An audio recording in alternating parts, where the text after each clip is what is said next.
Quando nós fizemos a medição dos casos de desenvolvimento com low-code e identificamos altíssimas produtividades, uma das primeiras coisas que fizemos foi tentar entender quais as atividades que estavam sendo realizadas naquele desenvolvimento. Qual o tamanho da equipe, quais as necessidades de comunicação, enfim. Quais fatores, além da ferramenta em si, que pudessem contribuir para aquelas produtividades. A primeira coisa que chamou a atenção é que o desenvolvimento nessa zona segura é basicamente individual, ou seja, há um desenvolvedor muito próximo ao usuário, colaborando de uma maneira direta para a entrega das funcionalidades desenvolvidas na plataforma low-code. Isso me pareceu bastante compatível com a qualificação da zona segura definida pelo Gartner e apresentada em nosso último post. Os caminhos de comunicação num desenvolvimento, eles crescem de maneira exponencial, conforme se aumenta o número de participantes. Enquanto duas pessoas compartilham um caminho de comunicação, esse número sobe para 21 quando o desenvolvimento exige 7 participantes. A quantidade de caminhos de comunicação é um dos principais fatores a contribuir para menores níveis de produtividade em qualquer tipo de desenvolvimento.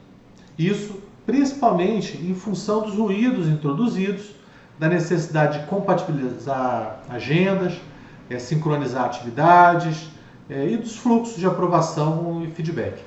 Em resumo, usar referências de produtividade no desenvolvimento individual para planejar e avaliar o desenvolvimento com equipes maiores, pelo simples fato de compartilharem uma mesma tecnologia, é um absurdo, seja low-code ou não. O segundo item que nós identificamos como contribuindo para essa alta produtividade foi o escopo de atividades. As atividades realizadas no desenvolvimento, nessa zona segura, estão concentradas em um subconjunto do escopo total de atividades tipicamente presentes num desenvolvimento. No sentido de representar esse escopo de atividades total, usamos também como referência o Gartner. Ele usa um esquema de categorização das atividades composto por 9 itens, cada um correspondendo a um tipo de atividade. São eles a gerência de projetos, análise e gestão de requisitos, projeto, tempo de desenvolvimento e teste de unidade, teste de sistema, remoção de defeitos, treinamento e outros. Devido à falta de apropriação de horas nos casos estudados, é um processo bastante informal, não se consegue depreender uma distribuição de esforço de maneira rigorosa. No entanto, a gente verifica uma distribuição nesse contexto da zona segura, concentrado no tempo de desenvolvimento e teste de unidade, algum nível de teste de sistema e remoção de defeitos. Caso a distribuição do esforço do desenvolvimento low-code na zona segura correspondesse à distribuição média, o percentual acumulado nessas 3 atividades seria de cerca de 48% do total. Mas esse não é o caso.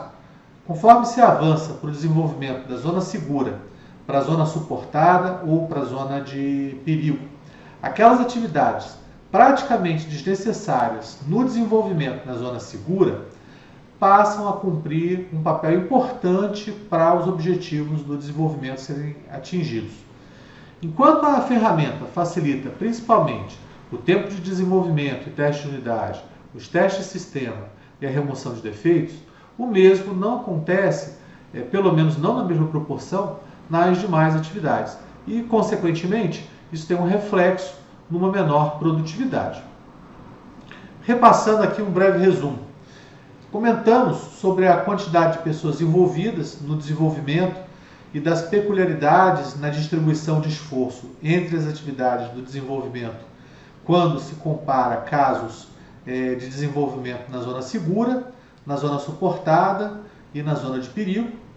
Apesar dessas peculiaridades, a informação sobre os ganhos de produtividade nos 3 itens com maior nível de atividade no desenvolvimento low code e uma avaliação comparativa das exigências para os demais itens nos permite extrapolar produtividades nesses itens para o desenvolvimento low code, tanto na zona suportada quanto na zona de perigo. Muito obrigado e no nosso próximo encontro, a gente comenta sobre os resultados que a gente obteve em termos de pontos de função. Muito obrigado.